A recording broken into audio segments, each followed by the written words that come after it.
Queridos irmãos, a paz do Senhor Jesus Cristo, aqui quem vos fala é o presbítero Felipe Ferreira. Estamos aqui para mais uma aula da nossa Escola Bíblica Dominical e hoje, continuando os estudos de A Igreja em Jerusalém, Doutrina, Comunhão e Fé, a base para o crescimento da Igreja em meio à tribulação. Essa revista é uma revista muito didática, eu gostaria até de falar e comentar que ela tem uma lógica muito simples. Então, nós vamos aqui para um caminho muito coeso, muito direto ao ponto, lendo e comentando cada um dos tópicos da nossa aula de hoje, e eu tenho certeza que você vai ser tremendamente abençoado. Querido, não esqueça, aqui na descrição desse vídeo, você encontra esses slides, os meus slides que eu uso aqui nesta aula, aliás, nessa videoaula, você pode baixar gratuitamente e usar aí na sua sala de aula como material de apoio, ou até mesmo para conduzir a sua aula na sua congregação. Então, eu quero dizer para você que nós vamos nos encontrar aqui toda semana, se Deus assim permitir, para estudarmos uma lição por vez, a lição da semana, para te ajudar, professor, aluno, a conhecer um pouco mais e se preparar melhor para esse momento de sala de aula, tudo bem? Bom, a gente vai começar hoje de uma forma muito coesa, muito direta, como eu falei para vocês. E uma das coisas que eu queria já começar e abrir a lição de hoje, toda essa lição, essa revista, vai falar a respeito da igreja em Jerusalém, como está bem dito na capa, né, como assunto principal. E uma das características mais importantes, irmãos, da igreja em Jerusalém é o fato da igreja ter nascido sem um templo. Ela nasceu sem um templo, sem um púlpito, sem uma estrutura física, mas nasceu com uma doutrina muito bem colocada, a comunhão presente entre os irmãos, a oração muito acentuada na história desta primeira igreja, e com toda certeza eles estavam juntos no partir do pão, ou seja, aqui nós estamos falando de comunhão. O que começou com medo lá no cenáculo se transformou em ousadia nas ruas. O que começou com temor, com preocupação, tomou conta deles um sentimento de esperança, e eles então foram às ruas ousadamente anunciar que Cristo viveu, morreu e ressuscitou e salva todo aquele que crê e confessa o seu poderoso nome. Então eles não tinham prédios, mas tinham propósitos. Hoje a gente vê o contrário, né? Muitas igrejas com belos prédios, com belas estruturas magníficas, né? Prédios muito confortáveis, e falta lá o propósito, a razão de ser igreja. E a revista de hoje vai nos falar muito sobre essa temática. Então, a igreja em Jerusalém não acumulava bens, mas elas repartiam tudo. Eles tinham prazer em repartir uns com os outros, todos com o grupo. Então, viviam a fé no seu dia a dia, com simplicidade e poder.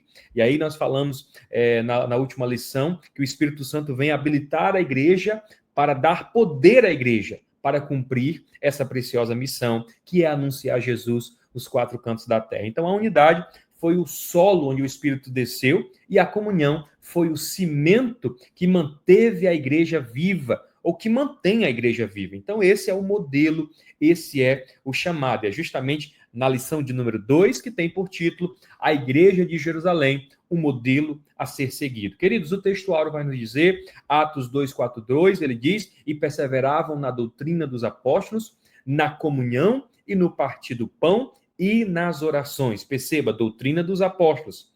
Não era outra doutrina, não era qualquer doutrina, era a doutrina daqueles que haviam recebido do Senhor, como o apóstolo Paulo vai escrever em 2 Coríntios 11:23, porque eu recebi do Senhor o que também vos entreguei. Eles também perseveravam na comunhão, no partir do pão, porque não tem como haver comunhão e não haver generosidade entre os irmãos, e nas orações, porque a igreja se move em oração, Jesus se movia em oração, o Pai responde à igreja que o busca. Bom, a verdade prática vai nos dizer, a igreja em Jerusalém, como igreja mãe, tornou-se exemplo para as demais, um modelo a ser seguido por todas as igrejas verdadeiramente bíblicas. Irmão Felipe, existem igrejas não bíblicas? Muitas, várias, dezenas de milhares, mas a igreja verdadeiramente bíblica, ela segue um modelo. Qual modelo?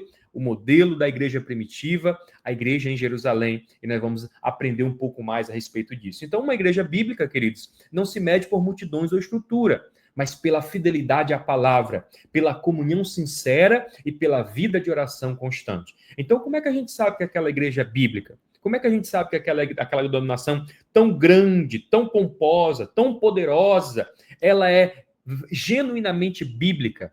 Há fidelidade à palavra de Deus lá? Há uma comunhão sincera, não ajuntamento de pessoas, mas comunhão congregacional entre os irmãos? E a vida de oração dessa igreja? Ela é autêntica? Ela é verdadeira? Ela realmente existe? Então, esses são os pontos que nós vamos abordar muito na lição de hoje. Então, qual é a cena da nossa lição? Bom, Pedro está de pé, pregando a uma multidão em Jerusalém, e é justamente nessa pregação, ou, na verdade, ao final dessa pregação, que o Espírito adiciona à igreja mais de 3.000 almas de uma só vez. Então, a igreja de Jerusalém não seguiu tendências, ela se tornou modelo pela fidelidade ao que é essencial, que é a palavra de Deus. Então, a igreja em Jerusalém nasce da pregação. Que pregação? A pregação do evangelho, a pregação da pessoa bendita de Jesus Cristo, na pessoa do apóstolo Pedro. Então, a partir deste momento, a partir deste ato, se estabeleceu o modelo. E o que é o modelo? A palavra-chave da lição de hoje. O modelo é aquilo que nós usamos por base, aquilo que deve ser copiado, aquilo que deve ser continuado, aquilo que deve ser padrão da igreja no nosso tempo. Então, o modelo da igreja primitiva não era de performance, mas de perseverança. Eles não estavam ligados no ativismo espiritual, eles não estavam ligados nos grandes números de igrejas, de membros, mas eles estavam perseverando. Perseverando em quê, irmão Felipe? Perseverando na fé na pessoa bendita de Jesus Cristo. Então, uma igreja que não se inspira no modelo de Jerusalém corre o risco de se afastar do propósito do reino. E aí é interessante porque faz parecer que o modelo de Jerusalém é simples, e de fato é, meus irmãos. Ela é simples na sua essência e na forma, mas ela é grandiosa no propósito. E muitas das vezes nós estamos invertendo as coisas, focando muito no que é uma inspiração humana, transformando igrejas em organizações, transformando igrejas em empresas, em franquias, irmãos, isso é forte.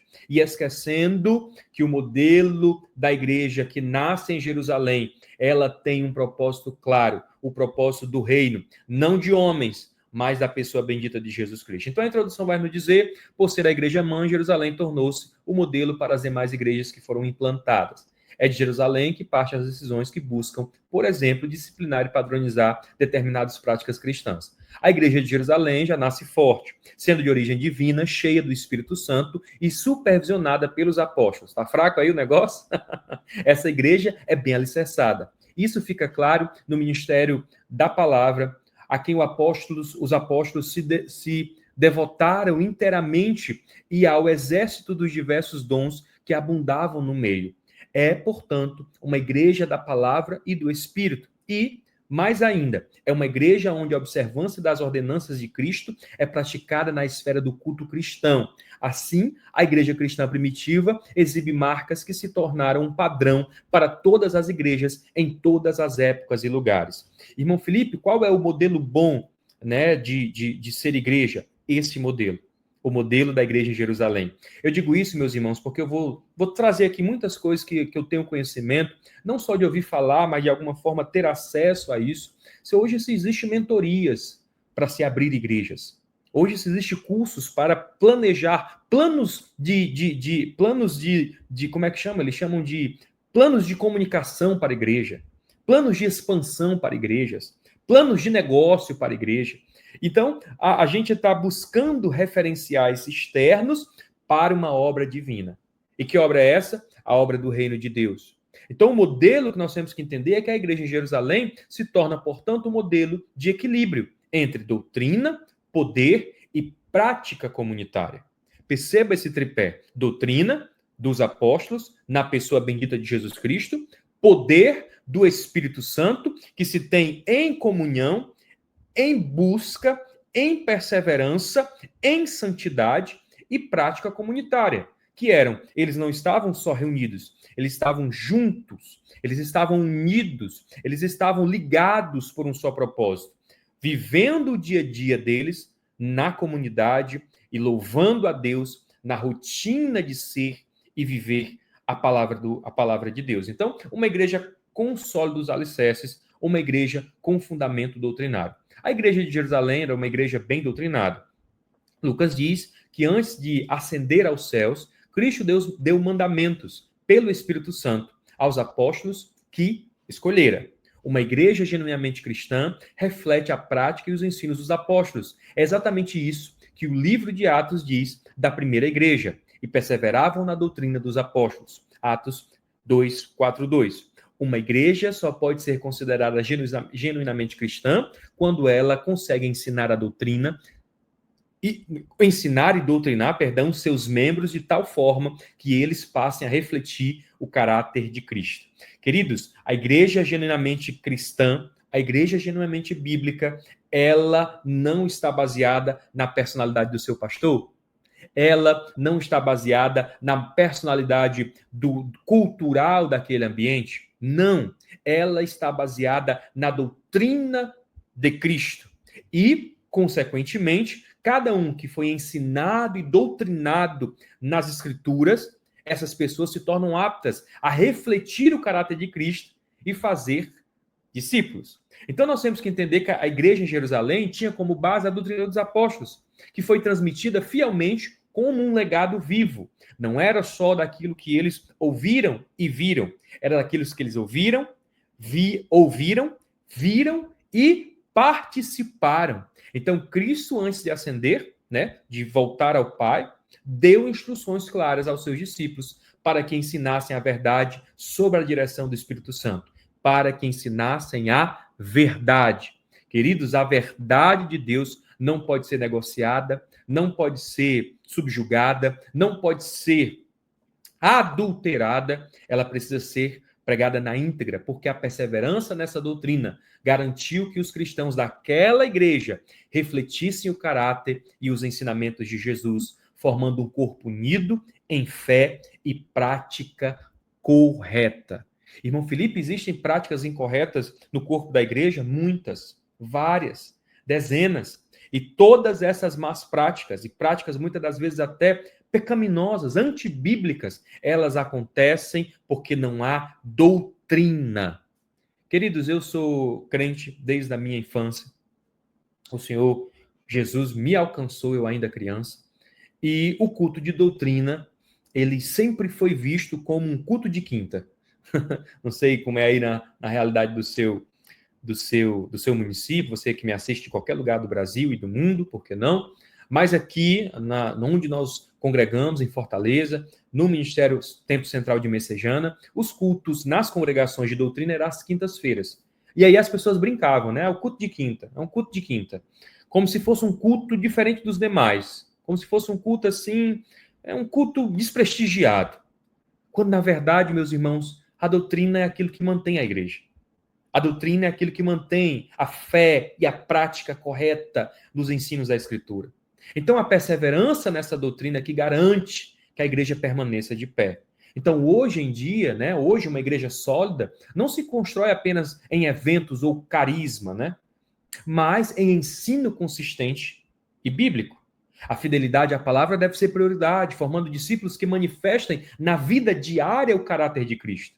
Então, muita gente acha que para começar um trabalho de igreja, você faz um grande evento, convida 2, 3 cantores aí do mainstream gospel, um pregador daqueles bem instagramáveis, com grandes números de seguidores no YouTube, e aí então você faz um evento de 2, 3 dias, aquelas pessoas vêm e aquilo é o reino de Deus na sua expansão, e na verdade não é isso que nós estamos vendo aqui, porque como comunidade devemos buscar aprender e praticar juntos a doutrina que nos transforma, garantindo que a fé não seja apenas sentimental, mas viva e prática. E aí o perigo, meus irmãos, de eventos espirituais. Eventos espirituais, muitas das vezes, promovem espiritualidade eventual. Você entende? Não é sustentável, não permanece. A pessoa vive de evento em evento, e não é assim que funciona. Nós temos que viver prosseguindo no conhecimento das Escrituras Sagradas. Então, a verdadeira igreja não é um clube social, mas uma escola de transformação pelo ensino fiel da palavra de Deus. Tem gente que gosta da igreja porque gosta das pessoas. É muito bom você ir para a igreja porque você gosta das pessoas. Mas aí, quando você coloca as pessoas nesse lugar, e aí atenção que eu quero dizer aqui, tá bom? É muito importante você entender isso. Às vezes a gente coloca as pessoas, o ciclo, o meio, né? A gente gosta do ambiente dos crentes, né? A gente se acostuma a lidar com aqueles ambientes, então a gente acaba se tornando uma pessoa que frequenta não um espaço de transformação, mas um clube social. E a partir do instante que aquelas pessoas falem comigo, ou elas me desapontem de alguma forma, eu já cogito trocar de igreja. Eu já cogito ir dessa para aquela em busca de novas pessoas, novas conexões, novas oportunidades. Queridos, isso é muito sério. Porque a igreja não é um organismo social no sentido de clube, que exclui, que delimita. Não. A igreja é uma escola de transformação. E isso acontece pelo ensino fiel da palavra. Então, permaneça onde o Senhor tem te plantado. O segundo ponto vai dizer que perseveravam na doutrina dos apóstolos. A expressão diz muito sobre o processo de discipulado da igreja de Jerusalém. Era uma igreja bem doutrinada e, portanto, bem discipulada. A palavra doutrina traduz o termo grego didache, que significa ensinar e instruir. Tem a ver, portanto, com o discipulado cristão. O discipulado é alguém, o discípulo é alguém que consegue reproduzir, isso é, levar adiante o que aprendeu do seu mestre. Só existe discípulos se eu tenho um mestre. E só existe discipulado se eu pratico aquilo que eu aprendo com o mestre. Então, os apóstolos aprenderam de Cristo. A igreja cristã primitiva aprendeu dos apóstolos. E agora vivia isso a fim de transmitir a outros o que aprendeu. Percebe a cadeia? Cristo, apóstolos, igreja, a sociedade. A tragédia da igreja acontece quando ela não consegue ser discipulada e, consequentemente, nem tampouco discipular. Ou seja, a igreja em Jerusalém, queridos, não era apenas recebida não era apenas a igreja de Jerusalém não apenas recebia ensinamentos, mas os vivenciava e transmitia continuamente.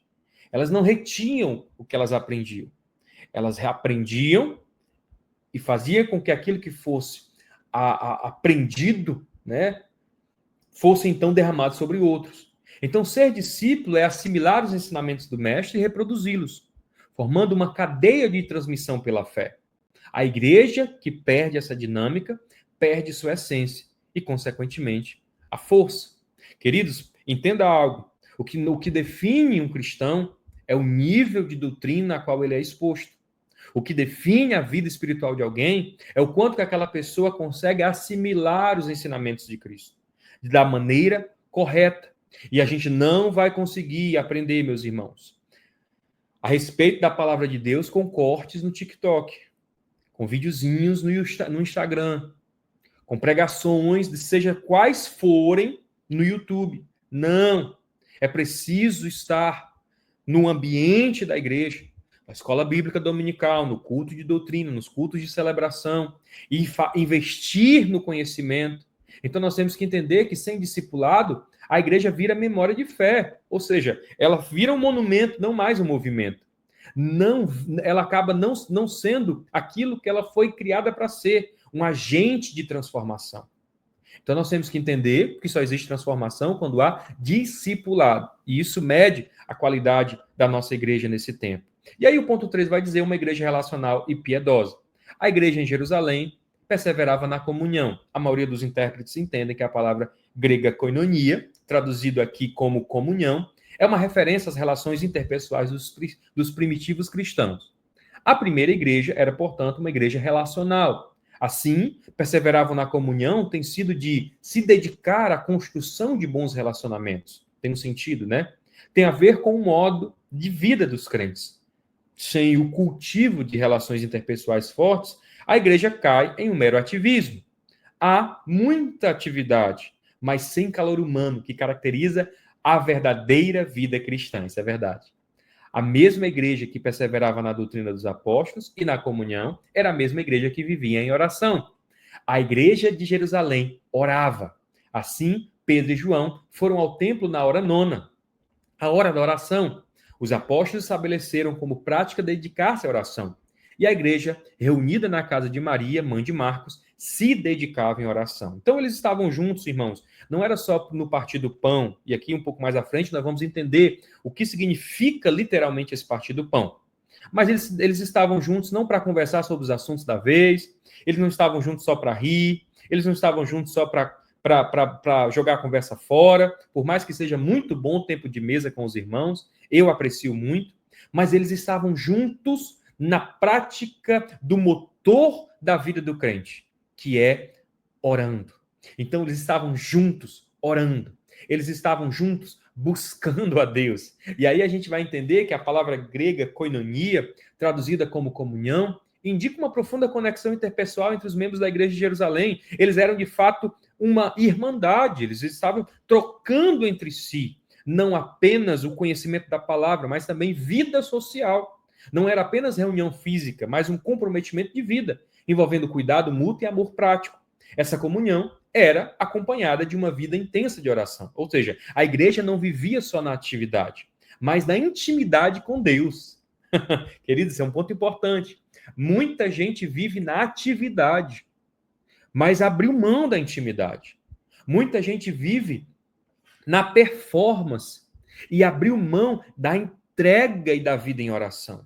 Então nós temos que entender que eles estavam dedicados o tempo em oração pessoal e coletiva, reconhecendo a dependência constante do Espírito Santo. Então, atenção, sem comunhão e oração, a igreja é apenas uma instituição. Não é o corpo vivo de Cristo. É uma assessoria, é um clube social, é uma reunião de amigos. Entende? Sem a comunhão baseada na oração, ter tempo para orarmos juntos, nós estamos apenas reproduzindo um modelo comum. Então nós temos que compreender isso, que era uma igreja que estava unida em comunhão e essa comunhão era fortalecida no tempo de oração. Então uma igreja observadora dos símbolos cristãos, e aí o primeiro deles, o batismo. Após o primeiro sermão do apóstolo Pedro na igreja de Jerusalém, e como resposta a uma pergunta, ele disse ao povo: arrependei-vos e cada um de vós seja batizado em nome de Jesus Cristo, para perdão dos pecados. Naquela época, a primeira igreja batizava quem se convertia. Ela sabia, que o batismo era uma das ordenanças de Jesus e que ele era um dos principais símbolos da fé do cristão. O batismo era um dos primeiros passos da fé cristã, um rito de entrada para uma nova vida em Cristo. Mas para ser batizado, a pessoa precisava ter o arrependimento dos seus pecados e crido em Jesus. Era preciso ter consciência do sentido desse símbolo de fé. Assim, o batismo era um testemunho público de que a pessoa havia se convertido. Por meio dele, os cristãos de Jerusalém mostravam ao mundo que a sua vida agora era diferente, que eles tinham uma nova vida em Cristo. Então, queridos, é importante frisar que o batismo na igreja de Jerusalém era um rito essencial e imediato após a conversão. Então não tinha essa história de, eu estou me preparando, eu estou me decidindo. Não, irmãos. Confessava o nome de Jesus, havia fé no coração, batismo. Então, Pedro, no primeiro grande sermão da igreja, destacou que o batismo deveria ser em nome de Jesus, como um sinal público do arrependimento e perdão dos pecados. Então, todos aqueles que seguiam Jesus ao culto, né, às escuras, a gente viu muitos desses, como Nicodemos, como José de Arimateia, tantos outros, naquele período, era aceitável. Mas agora não. O batismo era um sinal público. Eu estou me batizando, eu estou descendo as águas no nome do meu Salvador Jesus Cristo. Então era um símbolo, não era apenas um ritual externo, mas uma expressão visível de uma mudança interna profunda. A entrada na nova vida em Cristo, selada pela fé e pelo arrependimento consciente. E aí, quando eu olho para hoje, gente, eu vejo que o batismo continua sendo a porta de entrada para a vida cristã pública e consciente. É importante que os novos convertidos compreendam o seu significado e não vejam como um mero costume ou formalidade. Isso aqui é um perigo, irmãos. Às vezes, para inflar o número de novos decididos, né, de novos membros, as igrejas fazem verdadeira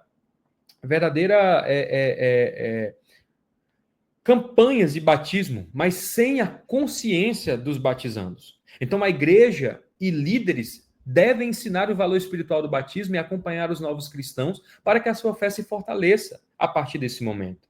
Então eu vejo hoje, irmãos, muitas igrejas com uma tendência crescente de transformar o batismo em um grande evento midiático.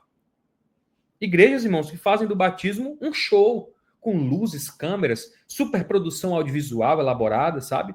Vira assim quase como se fosse uma experiência, um evento midiático para ir para os stories, para o feed. Então é uma especularização, irmãos, que pode desviar o foco do significado profundo do batismo. Então muita gente hoje quer descer o batismo para atualizar o feed, para postar nas redes sociais. A estética, né, daqueles tanques batismais hoje, né, naquelas igrejas que vocês sabem do que eu estou falando.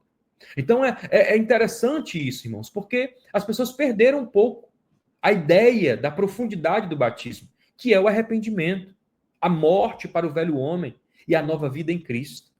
Queridos, isso é muito importante de ser dito. É urgente esse pensamento. Nós chegamos ao nível de uma moça que era da nossa denominação e foi para uma dessas igrejas emergentes, modernas, vocês entendem, e ela estava assim, meio desejosa em se batizar de novo, porque segundo ela, as fotos da igreja antiga, no tanque batismal da igreja dela, não era hypada, não era esteticamente convidativa, ela queria fazer o batismo de novo para ter novas fotos. Queridos, isso enfim, o batismo não apenas simbolizava uma nova vida, mas declara ao mundo que o antigo homem, né, foi sepultado e o Cristo ressuscitou em nós. Então não era algo do hype, irmãos. Era uma decisão consciente. Era uma decisão de mente, de coração e de atitude. Então, que as igrejas resgatem a simplicidade e a reverência do batismo, priorizando o ensino, a preparação e o acompanhamento dos novos discípulos, mais do que o formato ou a grandiosidade da cerimônia. Então fazem aqueles grandes batismos, né, públicos, né, aquele monte de gente assim. Aí, irmãos, eu sou crítico a isso, porque eu acho que o batismo ele é simbólico, sabe? Ele é profundo demais, ele é uma ordenança bíblica e tem um sentido nisso. Então tudo aquilo que a gente tenta humanizar se desespiritualiza. Isso é complicado. Então, a ceia do Senhor é outra ordenança dada por Jesus e foi observada pela igreja em Jerusalém e perseveravam no partir do pão. Olha só isso. A maioria dos estudiosos concordam que esse texto é uma referência à prática da ceia do Senhor entre os primeiros cristãos. Donald G., um dos principais mestres do pentecostalismo britânico, disse que, quando tomada corretamente, a ceia leva a igreja ao próprio coração da sua fé, ao próprio centro do evangelho, ao objeto supremo do amor de Deus. Portanto, quão abençoado é o partir do pão. Parece provável que os primeiros cristãos, combinando essa ordenança simples com a festa do amor, da sua refeição comum, lembravam assim a morte do Senhor todos os dias. Então, era como se eles estivessem o tempo todo juntos no partir do pão, em memória de Cristo. Não, eles juntavam o útil ao agradável, o momento de estarem juntos, celebrando, comendo, mas também em memória dele. Então é interessante isso, porque a ceia do Senhor era prática constante na igreja de Jerusalém. Era contínua, era constante, representando o momento mais íntimo da fé cristã. Perseverar no partir do pão. Então, todas as vezes que nós estamos ali com o cálice diante de nós, com o pão diante de nós, não é apenas um ritual mensal, né, da nossa denominação, mas é um momento de íntima comunhão. E nós estarmos diante dele e fazer aquilo em memória dele e nos transferir para aquele momento de dor dele que se tornou para nós a esperança das nossas almas. Então, segundo Donald G., a ceia, quando tomada com reverência e entendimento, leva a igreja ao coração do amor de Deus. E aí é importante se dizer, né? O apóstolo Paulo vai deixar claro. Quem come sem discernir, come e bebe para a sua própria condenação.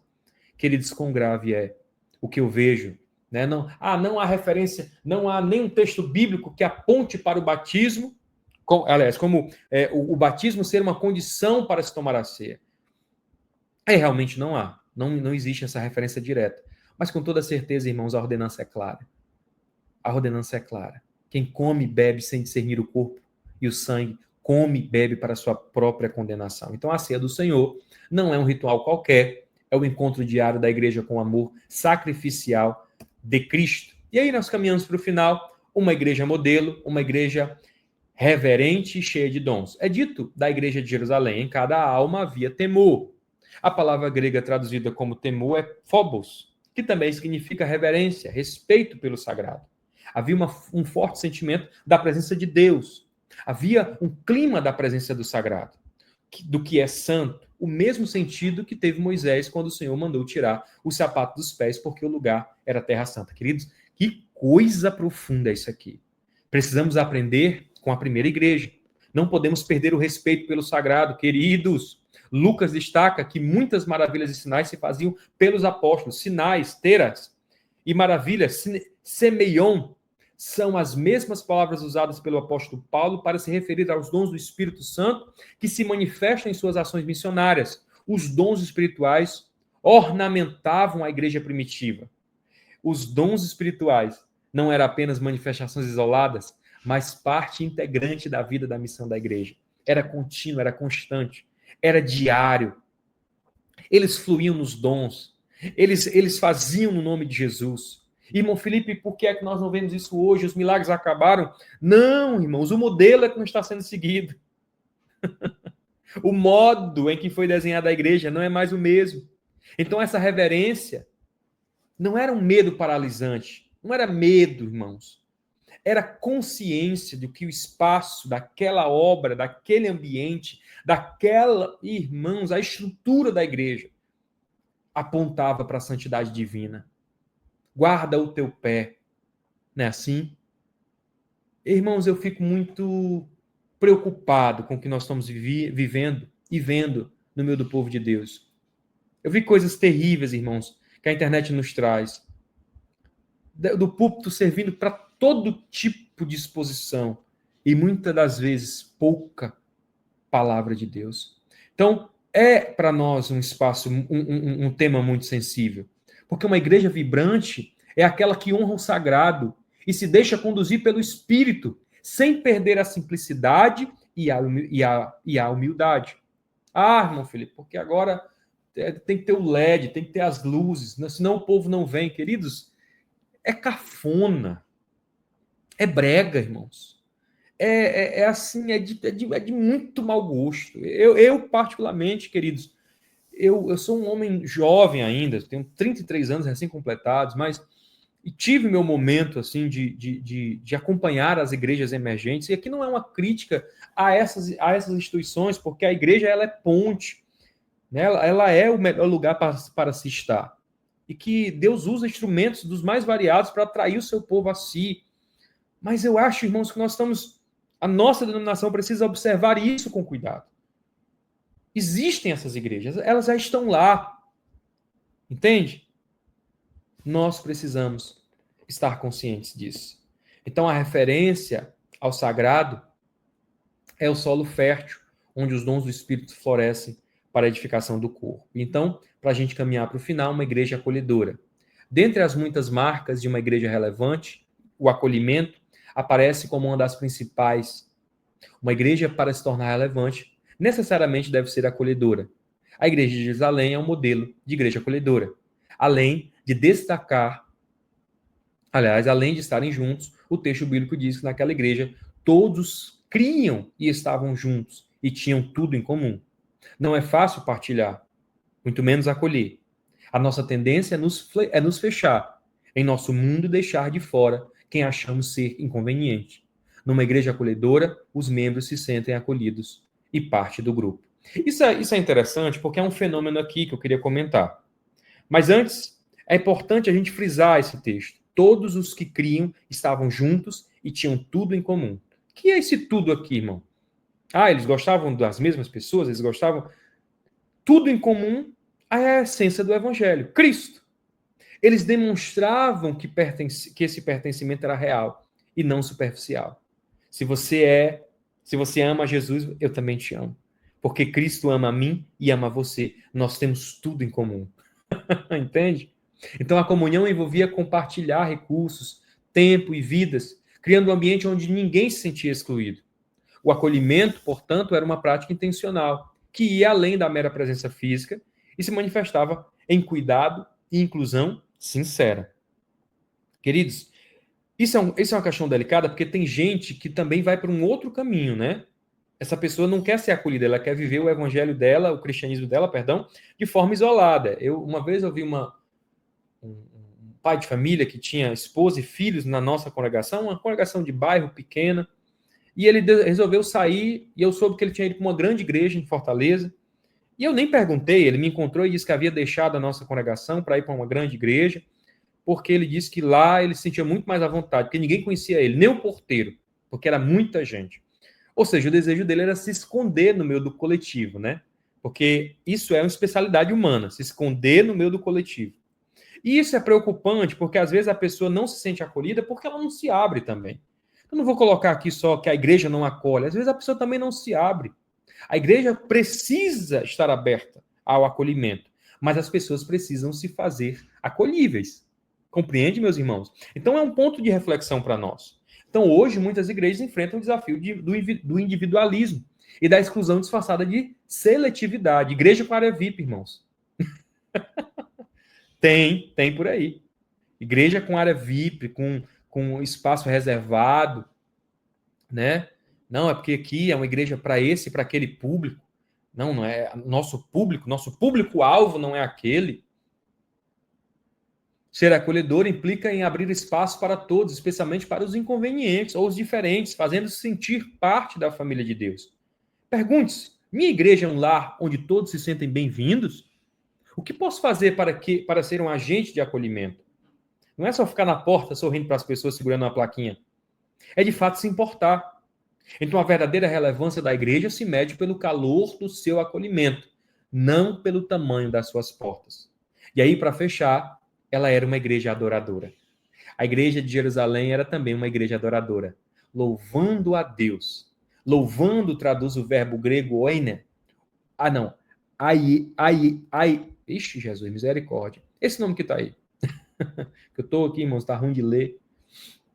Me embananei todo, me perdoem por isso. Aineia, né? Aineia. É o mesmo termo usado para se referir aos anjos e pastores que louvavam a Deus por causa do nascimento de Jesus. É usado também para descrever o paralítico que louvava a Deus depois que foi curado junto à porta formosa do templo. É, portanto, uma expressão de júbilo e gratidão. Louvar é muito mais do que simplesmente cantar. É uma expressão de rendição total e uma entrega completa. É o reconhecimento da grandeza de Deus e dos seus poderosos feitos. Então a igreja em Jerusalém era marcada por uma adoração vibrante e sincera, expressa na palavra grega que nós definimos aqui, que significa louvar com júbilo e gratidão. Esse louvor não era apenas cantar, não era isso, mas era um ato de entrega total, reconhecendo a grandeza e o poder de Deus. Assim como os anjos louvam, né, no nascimento de Jesus, louvaram o nascimento de Jesus e o paralítico curado no templo, os primeiros cristãos viviam uma adoração que brotava da experiência real do poder divino em suas vidas. Então eles louvavam a Deus porque eles viam a manifestação do poder. Então adorar é a linguagem da alma, que reconhece a majestade de Deus e se rende a ele em gratidão. Irmão Felipe, qual é o meu trabalho nessa vida? Qual é o meu chamado? O seu chamado é louvar a Deus. Não, mas eu quero pregar. Louve a Deus. Não, mas eu quero ser missionário. Louve a Deus. Porque adorar é a linguagem da gratidão. Quando eu sirvo, quando eu prego, quando eu faço missões, quando eu louvo, até mesmo quando eu canto, eu estou exercendo gratidão. Então nós vimos nessa lição que algumas características que marcaram a igreja, a primeira igreja. Frequentemente nos referimos a ela como igreja primitiva. Vemos como sendo uma igreja ideal, um modelo para todas as outras. De fato, ela é a igreja mãe. Isso, contudo, não significa dizer que a igreja de Jerusalém não tivesse problemas. É claro que havia. Haviam pessoas lá. Uma vez eu ouvi uma frase dizendo assim, eu achei a igreja perfeita. Não vá lá. Porque na hora que você for, você vai ver que talvez a imperfeição seja você. Então, pelo contrário, veremos em outras lições que haviam alguns problemas bem desafiadores. Nada, contudo, que tire seu brilho e nos impeça de nos espelharmos nela. Impedir de espelhar nela é desistir de viver o autêntico cristianismo. Então, nenhuma igreja é perfeita, mas toda igreja pode ser modelo quando vive em fidelidade ao evangelho e no poder do Espírito. Então, toda glória a Jesus. Quero agradecer a Deus por você e pela sua vida. Se você ficou até aqui, não deixe de compartilhar esse conteúdo com quem você acha que pode e deve ser edificado pela explanação da palavra de Deus. E não esqueça de baixar o material anexo nos comentários desse vídeo para sua edificação. Que Deus em Cristo te abençoe e até o nosso próximo encontro.